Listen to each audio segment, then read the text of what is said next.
Today we'll be reading responsively from Psalms 22 in the hymnal, pages 752 and 753.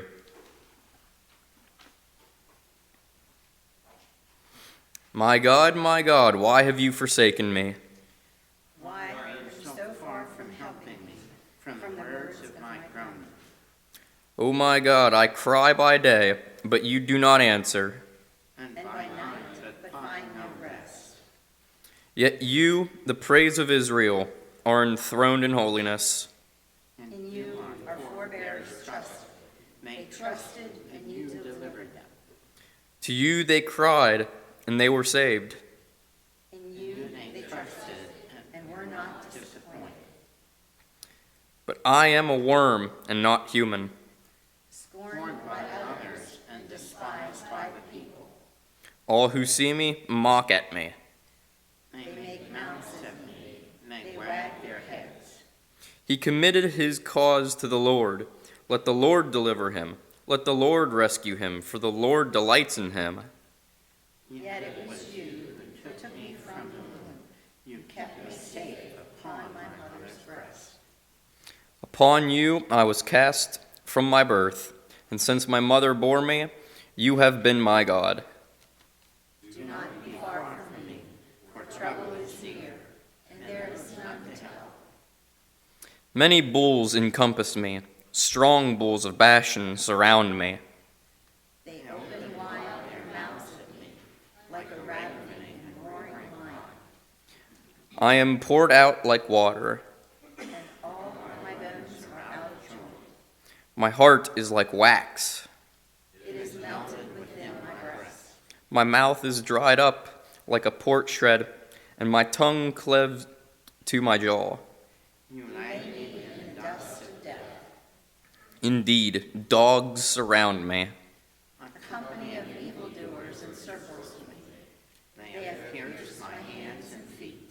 I can count all of my bones. They stare and gloat over me, They divide my garments among them. and for my raiment they cast lots. From you come my praise in the great congregation. My vows I will pay before those who worship the Lord. The poor shall eat and be satisfied. Those who seek the Lord shall praise the Lord. May your hearts live forever. All the ends of the earth shall remember and turn to the Lord. And all the families of the nations shall worship before the Lord. For dominion belongs to the Lord, who rules over the nations. All who sleep in the earth shall bow down to the Lord. All who go down to the dust shall bow before the Lord, and I shall live for God. Posterity shall serve the Lord. Each generation shall tell of the Lord and proclaim his deliverance to the people yet unborn. Surely the Lord has done it. These are the words of God for the people of God. Thanks be to God.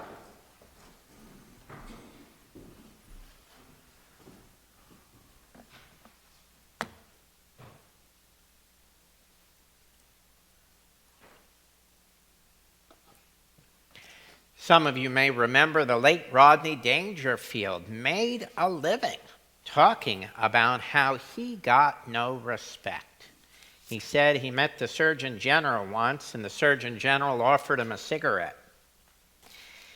He said that when he was a kid, he asked his dad if he could go ice skating, and his dad said to wait until it was warmer. He blamed the lack of respect he got on coming from a foolish family. Dangerfield said that in the U.S. Civil War, his great-uncle fought for the West. We're reminded from his humor about the need to respect other people, and sometimes, as you heard, going beyond respect into even honoring others. We know we especially need to honor God. And this morning we'll consider that term honor in ways in which we can honor God. We need to be in the forefront of the movement of honoring God. We need to lead the way. The verses we heard this morning from Psalm 22 are about honoring God. Verses 27 through 29 tell how in the end times everyone will honor God. All the ends of the earth will remember and turn to the Lord, and all the families of the nations will bow down before him. For dominion belongs to the Lord, and he rules over the nations. All the rich of the earth will feast and worship. All who go down to the dust will kneel before him, those who cannot keep themselves alive. Part of John Wesley, the founder of the Methodist movement, notes on verse 27, quoting, "The world, all nations from one end of the world to the other. So this is an evident prophecy of the calling of the Gentiles and a clear proof that this psalm immediately speaks of Christ, to whom alone this and diverse other passages of it belong." And he talks about the remembering and how they shall remember their wickedness with grief and shame.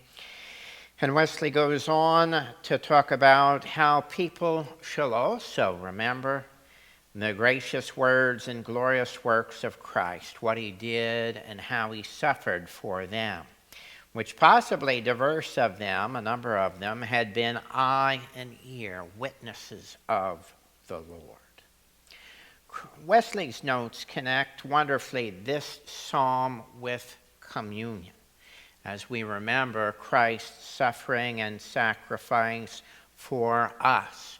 We're also connected with communion, a memorial of that sacrifice directly in the words of the psalm in the beginning, where Jesus, when he was on the cross, was quoting from those words of the psalm, and the words later, toward the middle end of the psalm, which reflect what happened to Jesus in the time when he was on the cross and the time around that. All of that in the psalm points to communion.